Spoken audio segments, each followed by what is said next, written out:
नमस्कार, मैं प्रिया। आज है 17 जुलाई। चले जानते हैं बिहार की 25 बड़ी खबरों को। बिहार में कोविड-19 प्रभावितों की संख्या 21,500 के पार।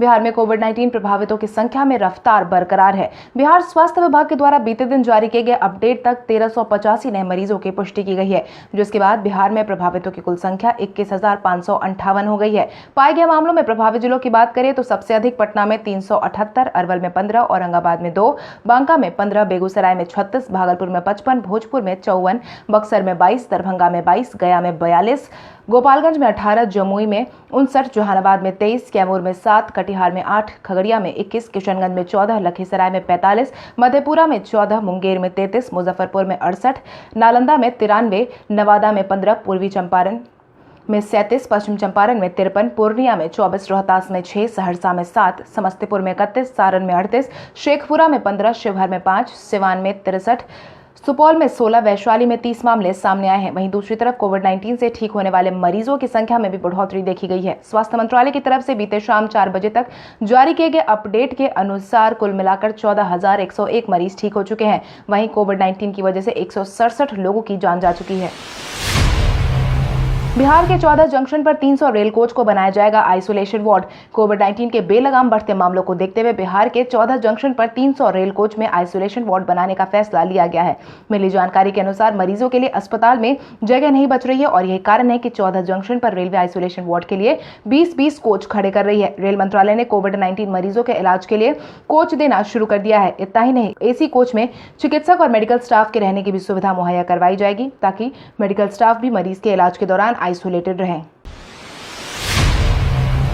बंद के दौरान पटना हाईकोर्ट में 23 जुलाई तक नो एंट्री। बिहार में तेजी से बढ़ते कोविड-19 के मामलों के मद्देनजर पूरे राज्य में बीते दिन से लॉकडाउन की शुरुआत हो चुकी है, जो कि 31 जुलाई तक जारी रहेगी। इस दौरान राज्य के सभी सार्वजनिक स्थलों को बंद करने का फैसला सुनाया गया है। वहीं पटना हाईकोर्ट में भी अब स्टाफ सहित अन्य लोगों को 23 जुलाई तक आने से साफ तौर पर इनकार कर दिया गया है। पटना हाईकोर्ट के लिए नोटिस जारी कर दिया है। साथ ही कहा है कि कोर्ट परिसर में प्रवेश कुछ अधिकृत व्यक्तियों के लिए ही सीमित रहेगा और स्टाफ सहित अन्य लोगों को 16 जुलाई से 23 जुलाई तक कार्यालय में आने की आवश्यकता नहीं है।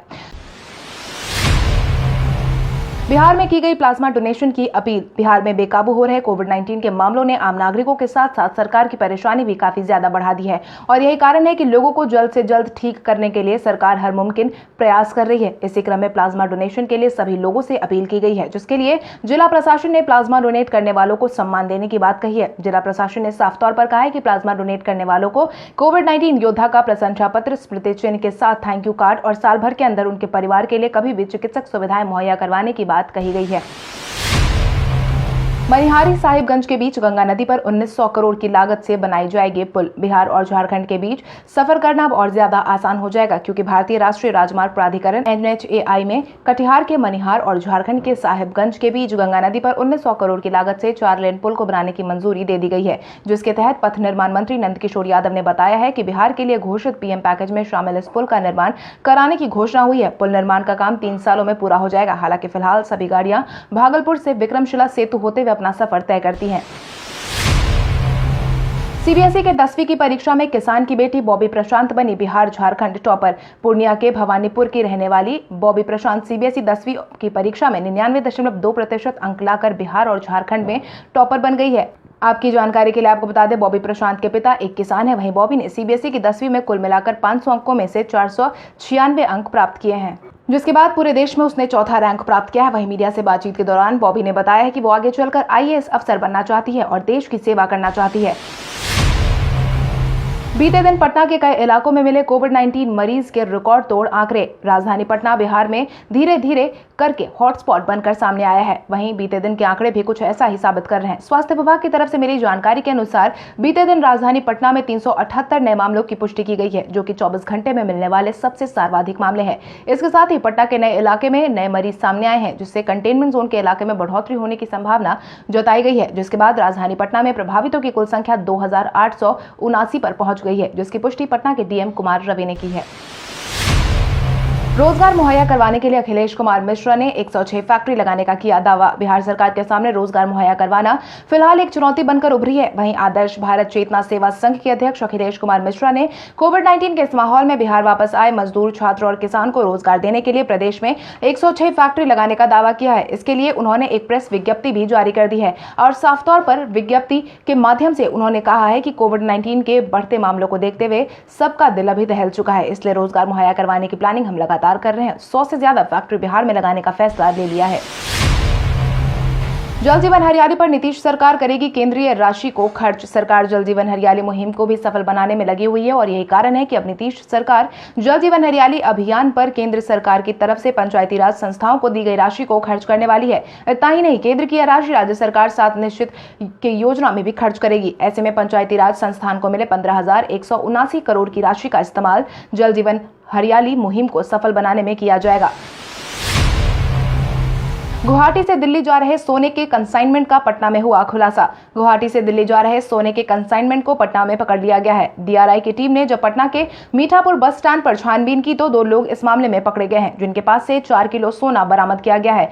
पाए गए सोने का बाजार मूल्य लगभग 2 करोड़ बताया गया है। मिली जानकारी के अनुसार सोना अंडरगारमेंट के अंदर से मिला है। इतना ही नहीं, मोटरसाइकिल के हैंड में भी सोने के बिस्किट को छुपाया गया था, जिसके बाद दोनों लोगों से पूछताछ के लिए सीधा पुलिस अपने साथ ले गई है।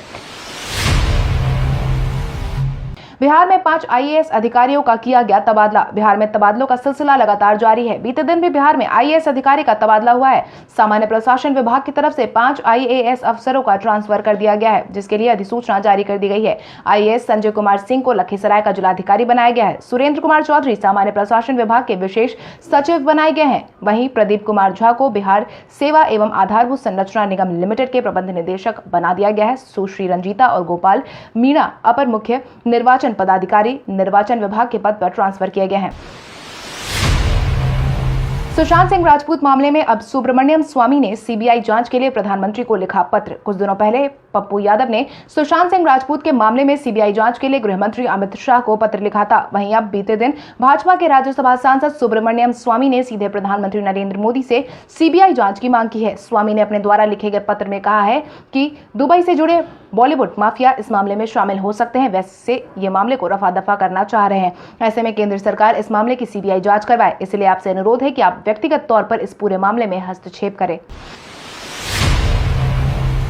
लालू प्रसाद यादव ने कोविड-19 के बेकाबू बढ़ रहे मामलों पर किया ट्वीट। विपक्षी दल लगातार कोविड-19 के लगातार बढ़ रहे मामलों पर सरकार का घेराव करती नजर आई है। वहीं बीते दिन तेज प्रताप यादव के बाद लालू प्रसाद यादव ने भी डॉक्टर के कोविड-19 सेंटर जा रहे वीडियो को शेयर किया है, जिसमें ट्वीट करके उन्होंने लिखा है, 15 वर्षों के सुशासन कथित विकास के प्रचार के बोझ तले इतना दब गया है कि कर्तव्य परायण डॉक्टर साहब को ठेले में लादकर कोविड केयर सेंटर जाना पड़ रहा है। सुशासन को खुद ही केयर सेंटर की जरूरत है। विज्ञापन का हजारों करोड़ों मूलभूत सुविधाओं में लगाते तो यह देखने को नहीं मिलता।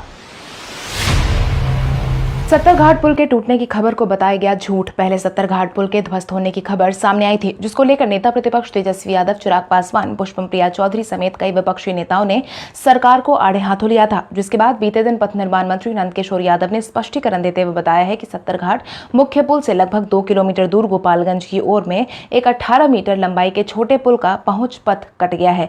यह छोटा पुल गंडक नदी के बांध के अंदर अवस्थित है। सत्तरघाट पुल पूरी तरीके से सुरक्षित है। इसके बाद आईपीआरडी विभाग की तरफ से भी सत्तरघाट पुल की वीडियो जारी कर दी गई है, जिसमें पुल के टूटने की खबर को झूठ बताया गया है। वहीं मीडिया में पुल के क्षतिग्रस्त होने की खबर बिल्कुल भी गलत है। नेता प्रतिपक्ष तेजस्वी यादव बस मनगढ़ंत कहानी बनाने में लगे हुए हैं। ये बातें नंदकिशोर यादव ने खुद कही हैं।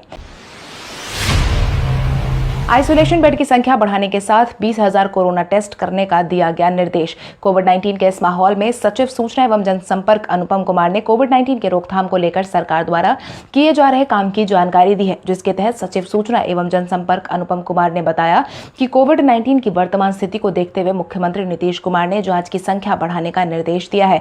साथ ही हर दिन 10,000 टेस्टिंग के प्रतिदिन का लक्ष्य भी पूरा हो चुका है और अब टेस्टिंग की क्षमता बढ़ाते हुए प्रतिदिन 20,000 करने का लक्ष्य रखा गया है। साथ ही आइसोलेशन बेड की संख्या बढ़ाए जाने की बात कही गई है। बिहारी पहचान में आज हम बात करेंगे बिहार के संजय मिश्रा की। संजय मिश्रा का जन्म 6 अक्टूबर 1963 में बिहार के दरभंगा जिले में हुआ था। संजय मिश्रा ने बॉलीवुड फिल्मों में अपनी कला को बखूबी दिखाया। संजय मिश्रा ने पहली बार 1995 में ओ माय डार्लिंग यह इंडिया में काम करके अपने बॉलीवुड करियर की शुरुआत की थी। बाद में 1996 में राजकुमार तो वहीं 1998 में सत्या जैसी फिल्म में उन्हें काम करने का मौका मिला था।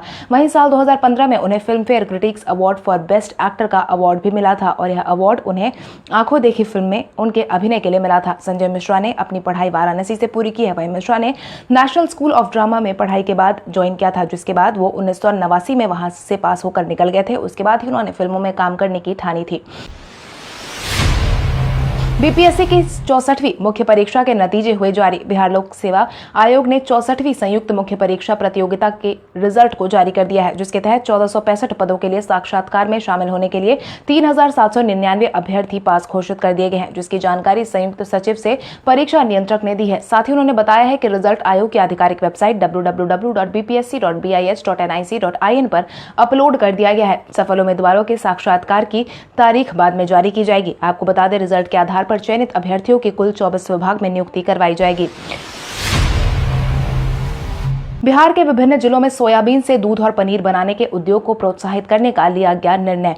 मुख्यमंत्री नीतीश कुमार की पहल पर कामगारों को रोजगार दिलाने के लिए आए दिन में संभावनाओं की तलाश की जा रही है। इसी क्रम में कृषि विभाग द्वारा प्रदेश के विभिन्न जिलों में सोयाबीन से दूध और पनीर बनाने के उद्योग को बढ़ावा देने का फैसला लिया गया है। फिलहाल इस उद्योग की शुरुआत मुंगेर जिले से होगी। बाद में अन्य जिलों में भी इसका विस्तार किए जाने पर चर्चा हुई है। कृषि मंत्री डॉक्टर प्रेम कुमार ने इसकी जानकारी दी है और बताया है कि सोयाबीन प्रसंस्करण उद्योग से दूसरे राज्यों से लौटे कामगारों को स्थानीय स्तर पर रोजगार मिल सकेगा और वो आत्मनिर्भर बन पाएंगे। बिहार में संपूर्ण लॉकडाउन के दौरान सड़कों पर पसरा सन्नाटा। कोविड-19 के मामलों में लगातार बढ़ोतरी देखने को मिल रही है। इसके साथ ही राज्य सरकार ने एक बार फिर से 16 जुलाई से लेकर 31 जुलाई तक संपूर्ण लॉकडाउन की घोषणा कर दी थी, जिसके बाद बीते दिन लॉकडाउन का असर सड़कों पर साफ साफ देखने को मिला। जहां कोविड-19 के माहौल में भी सड़कें गुलजार नजर आई थी, तो वहीं बीते दिन सड़कों पर सन्नाटा पसरा रहा। सिर्फ राजधानी पटना में ही नहीं बल्कि सहरसा, बेगूसराय, समस्तीपुर, खगड़िया में भी लॉकडाउन का असर बखूबी देखने को मिला। इन सभी जिलों में सड़कों पर वाहनों की आवाजाही बिल्कुल कम दिखी। वहीं बाजार में भी आवश्यक सुविधाओं को छोड़कर कुछ खास नहीं देखा गया। पटना एम्स में कोविड-19 के वैक्सीन का पहला डोज दिया गया 30 साल के युवक को। बीते दिन राजधानी पटना के एम्स अस्पताल में कोविड-19 के वैक्सीन का मानव परीक्षण शुरू कर दिया गया है, जिसके बाद पहले चरण में सबसे पहले 30 साल के युवक पर ट्रायल किया गया है। 2 घंटे तक डॉक्टरों की निगरानी के बाद युवक को घर जाने की अनुमति दे दी गई है, जिसके 1 हफ्ते के बाद फिर से युवक को चेकअप के लिए अस्पताल बुलाए जाने की बात कही गई है। अगले 14 दिन के बाद युवक को फिर से वैक्सीन का दूसरा डोज दिया जाएगा। आपकी जानकारी के लिए आपको बता दें, बीते 2 दिनों में 8 लोगों पर कोविड-19 वैक्सीन का प्रयोग किया जा चुका है। 15 जुलाई को एक व्यक्ति को पहला वैक्सीन डोज दिया गया था। गुरुवार को 7 लोगों में मानवीय परीक्षण किया गया है, जिसकी पुष्टि एम्स के मेडिकल सुपरिटेंडेंट सीएम सिंह ने की है। सुशील कुमार मोदी ने चुनाव आयोग के फैसले का किया स्वागत। आगामी विधानसभा चुनाव को ध्यान में रखते हुए चुनाव आयोग ने 65 साल से ज्यादा उम्र के वोटरों को पोस्टल बैलेट की सुविधा देने से इनकार कर दिया है। वहीं 80 साल से ज्यादा उम्र वालों को ही पोस्टल बैलेट से वोट देने की सुविधा देने की बात कही है, जिसके बाद भाजपा नेता और बिहार के उप मुख्यमंत्री सुशील कुमार मोदी ने इसका स्वागत किया है, जिसके तहत उन्होंने ट्वीट करके कहा कि चुनाव आयोग के फैसले से कांग्रेस और राजद के बूथ कब्जे के इरादे कामयाब नहीं होंगे। राजद और कांग्रेस इस सुविधा का दुरुपयोग करने वाले थे, क्योंकि उनका बूथ कैप्चरिंग का इतिहास रहा है। बिहार में लॉकडाउन की व्यवस्था पर हेमंत सोरेन ने उठाया सवाल। झारखंड के मुख्यमंत्री हेमंत सोरेन ने बिहार में जारी लॉकडाउन की व्यवस्था पर सवाल उठाया है, जिसके तहत उन्होंने बीते दिन प्रोजेक्ट भवन में संक्रमण के बढ़ते हालात पर बैठक की है। बैठक के बाद उन्होंने कहा कि कोविड-19 जांच का दायरा हमने बढ़ाया है। पहले सीमित दायरे में जांच हो रही थी, आज हर जिले में जांच करवाई जा रही है। इसके साथ ही उन्होंने बिहार के झारखंड आ रहे लोगों पर भी सवाल उठाया है। बिहार में लॉकडाउन है तो वहां से लोग झारखंड कैसे आ रहे हैं, वहां से गतिविधियां क्यों नहीं रुकी हैं और अभी भी बेहतर प्रबंधन की सख्त जरूरत है। भाजपा ने झूठ फैलाने के लिए विपक्षी सरकार से माफी मांगने की कही बात। गोपालगंज जिला स्थित 70 घाट पुल के ध्वस्त होने की खबर पर राजनीति जोर शोर से देखने को मिल रही है, जहां पर विपक्षी दल लगातार सरकार की नीतियों पर सवाल उठा रहे थे। हालांकि बीते दिन जब 70 घाट पुल के ध्वस्त होने की खबर गलत साबित हुई, तो इसके बाद भाजपा ने बिहार विधानसभा में नेता प्रतिपक्ष पर पूरी तरह से माफी मांगने का दबाव बनाया है। बिहार भाजपा प्रवक्ता डॉक्टर निखिल आनंद ने कहा है कि तेजस्वी बिहार की जनता को बेवकूफ बनाकर रणनीति में सुर्खियां बटोर रहे हैं, लेकिन तेजस्वी यादव ने 1.4 किलोमीटर लंबी 70 घाट पुल के टूटने की अफवाह फैलाई है, जबकि हकीकत है कि वो पूरी तरीके से सुरक्षित है। भारतीय टीम के पूर्व कोच गैरी कस्टर ने महेंद्र सिंह धोनी को लेकर बताई अहम बात। भारतीय टीम के पूर्व कप्तान महेंद्र सिंह धोनी और टीम के कोच रहे गैरी कस्टर ने बीच की दोस्ती हर किसी को पता है। दोनों ने भारत को 28 साल के लंबे इंतजार के बाद वर्ल्ड कप जिताने में अहम भूमिका निभाई थी। वहीं गैरी आज भी खुद को धोनी का सबसे बड़ा प्रशंसक मानते हैं और उनका कहना है कि इस पूर्व भारतीय कप्तान ने हमेशा उन्हें अपनेपन का एहसास कराया है, जिसका जिक्र करते हुए उन्होंने एक वाकया को भी याद किया, जिसमें उन्होंने बताया है कि धोनी ने एक पूरी ट्रिप को इसलिए कैंसिल कर दिया था क्योंकि उसमें गैरी को जाने की इजाजत नहीं थी।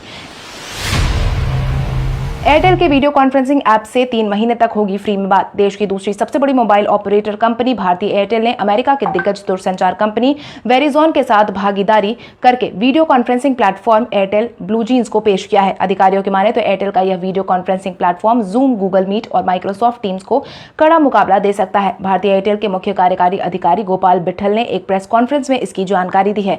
इसके तहत उन्होंने कहा कि एयरटेल ब्लू जीन्स एक संरक्षित और सुरक्षित मंच है और हम अंतिम उपयोगकर्ता के निजात के लिए प्रतिबद्ध है। इस मंच पर 50,000 लोग जुड़ सकते हैं। वहीं उन्होंने यह भी बताया कि यूजर के शुरुआती समय में 3 महीने तक फ्री में यह सुविधा मुहैया करवाई जाएगी। कल हमारे द्वारा पूछे गए सवाल का जवाब आप में से बहुत सारे यूजर ने हमें कमेंट करके दिया था। उसके लिए आपका बहुत बहुत धन्यवाद। आप में से जिन यूजर का जवाब हमें अच्छा लगा है उनके नाम है विजय कुमार, मनीष कुमार, चंदन कुमार, दिनेश कुमार, शंभू मंडल, मोहम्मद रौफ आलम, कुंदन यादव, नीतीश कुमार, खुशी कुमारी, राहुल कुमार, नकुल कुमार। इसके अलावा हमारी टीम को और भी लोगों के जवाब अच्छे लगे, मगर समय के अभाव के कारण हम उनका नाम नहीं ले पाए। लेकिन आप हमारे सवालों का जवाब देते रहे, हम कल आपका नाम लेने की पूरी कोशिश करेंगे।